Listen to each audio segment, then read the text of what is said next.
In a move that shocked many international observers, Russia's Supreme Court made a landmark decision on April 17, 2025.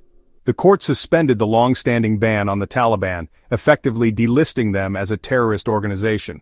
This decision, effective immediately, marks a significant shift in Russia's stance towards the Taliban, who have been in control of Afghanistan since August 2021. The ruling came at the request of the Russian Prosecutor General's office, with Judge Oleg Nefedov presiding over the case. This decision brings an end to over 2 decades of the Taliban being designated as a terrorist organization by Russia. The group was first blacklisted in 2003. This move has sparked debate and analysis about Russia's motivations and the potential consequences for the region and beyond. The decision has been met with mixed reactions from the international community. Some see it as a pragmatic step towards engaging with the de facto rulers of Afghanistan, while others express deep concerns about the human rights situation under Taliban rule. The Taliban's swift takeover of Afghanistan in August 2021, following the withdrawal of US and NATO forces, sent shockwaves across the globe.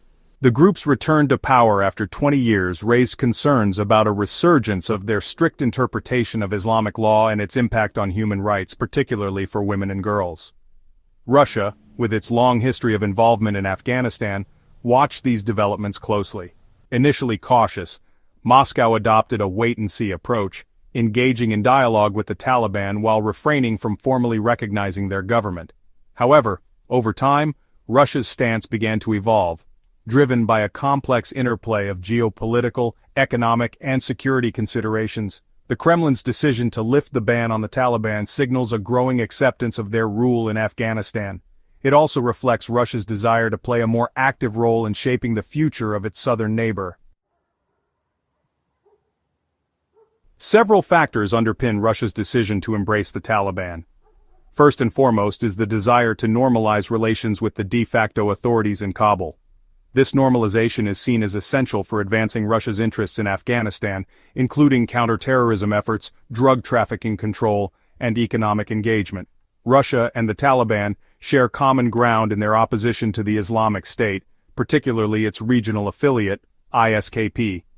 Both view IS as a serious threat to regional stability and have cooperated in the past to counter its influence.